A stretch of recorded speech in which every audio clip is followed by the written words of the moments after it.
বাসে অগ্নিসংযোগ করেছে এবং বেশ কয়েকটি গুরুত্বপূর্ণ পয়েন্টে ককটেল বিস্ফোরণ করা হয়েছে। তার মধ্যেই একটি ছিল এনসিপির কার্যালয়ের ঠিক সামনে একটি ককটেল বিস্ফোরণ করা হয়েছে এবং আরেকটি কিন্তু বিস্ফোরিত অবস্থায় পড়েছিল। ঠিক সে সময় বম ডিসপোজাল টিম ইউনিট যারা রয়েছে তারা এসে সেই বোমটি কিন্তু সেখান থেকে বিস্ফোরিত অবস্থায় উদ্ধার করে এবং পরবর্তীতে সেটি নষ্ট করে দেয়। দর্শক, আপনাদেরকে যদি জানিয়ে রাখি যে এই মুহূর্তে ঢাকা শহরের বেশ কয়েকটি গুরুত্বপূর্ণ পয়েন্টে আইনশৃঙ্খলা বাহিনীর কিন্তু বেশ নিরাপত্তা জোরদার করা হয়েছে। সেই সাথে আইনশৃঙ্খলা বাহিনী কিন্তু বেশ কঠোর অবস্থানে রয়েছে। আমরা যেমনটি দেখছি ঠিক এনসিপির কার্যালয়ের সামনে পুলিশের একটি চেকপোস্ট বসানো হয়েছে এবং বিভিন্ন ধরনের যানবাহনকে তারা আটকিয়ে এখানে চেক করছেন। কোনো ধরনের কোনো অপ্রীতিকর ঘটনা যেন না ঘটে সেই বিষয়কে কেন্দ্র করে তারা এখানে এই চেকপোস্টটি বসিয়েছে।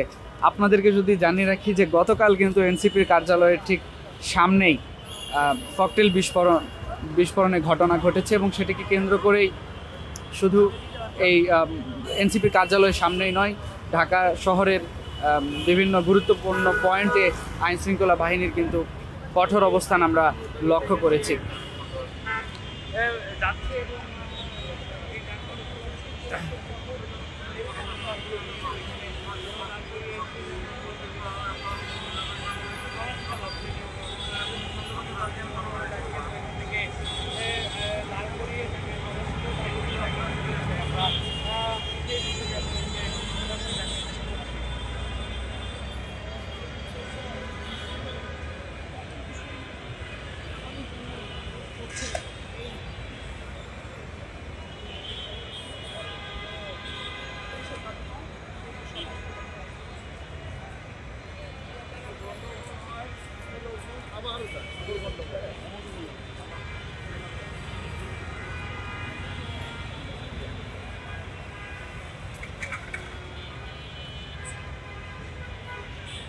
দর্শক, এই মুহূর্তে যেমনটি দেখছেন ঠিক আমরা রয়েছে এখন বাংলা মোটর এলাকায় এবং এনসিপির জাতীয় নাগরিক পার্টির যে কার্যালয় রয়েছে সেই কার্যালয়ের ঠিক সামনে এবং আপনারা যেমনটি দেখছেন এখানে আইনশৃঙ্খলা বাহিনীর জোরদার নিরাপত্তা এবং চেকপোস্ট আমরা লক্ষ্য করছি এবং এখানে কোনো ধরনের অপ্রীতিকর কোনো ঘটনা যেন না ঘটে মূলত সেই দিকে কেন্দ্র করে আইনশৃঙ্খলা বাহিনীর এই চেকপোস্ট বসানো হয়েছে এবং কোনো ধরনের কোনো নাশকতা যেন না সৃষ্টি করতে পারে কেউ সেই বিষয়েও কিন্তু তারা এখানে বিভিন্ন বাইক এবং বিভিন্ন ধরনের যানবাহন আটকে কিন্তু তারা এখানে চেক করছেন। আমরা ইতিমধ্যে দেখছি দুজনকে এখানে তাদের যে ব্যাগ রয়েছে সেটি কিন্তু তারা চেক করছেন মূলত কোনো কিছু রয়েছে কিনা, কোনো বিশৃঙ্খলা করার মতো জিনিস রয়েছে কিনা এবং সেই সাথে কোনো ধরনের যেন নাশকতা না সৃষ্টি হয় সেই দিকেও কিন্তু আইনশৃঙ্খলা বাহিনী বেশ তৎপর রয়েছে।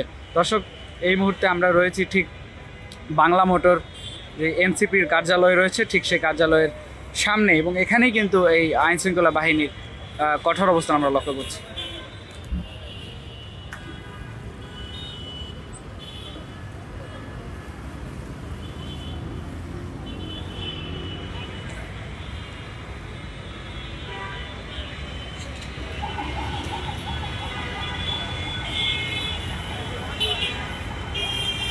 দর্শক, আপনাদেরকে যদি জানিয়ে রাখি যে গতকাল একটি বাসে কিন্তু অগ্নিসংযোগের ঘটনা ঘটেছে ধানমন্ডি ল্যাবে যে হসপিটাল রয়েছে ঠিক তার সামনে এবং পরবর্তীতে বেশ কয়েকটি গুরুত্বপূর্ণ জায়গায় অগ্নিসংযোগের ঘটনা ঘটেছে এবং সেই সাথে এনসিপির কার্যালয়ের সামনেও কিন্তু ককটেল বিস্ফোরণের যে ঘটনা সেটিও আমরা দেখেছি এবং সেটিকে কেন্দ্র করে আইনশৃঙ্খলা বাহিনী কিন্তু বেশ তৎপর। শুধু ঢাকায় নয়, ঢাকার বাইরেও বিভিন্ন জেলা উপজেলাতেও কিন্তু আইনশৃঙ্খলা বাহিনীর তৎপরতা বেড়ে গিয়েছে এবং তারা কিন্তু এখন আরও কঠোর অবস্থানে গিয়েছে যেন কোনো ধরনের নাশকতা কেউ না সৃষ্টি করতে পারে এবং কোনো ধরনের অপ্রীতিকর ঘটনা যেন না ঘটতে পারে। দর্শক, এই মুহূর্তে আমরা রয়েছি এনসিপির কার্যালয় ঠিক বাংলা মোটর এলাকায়।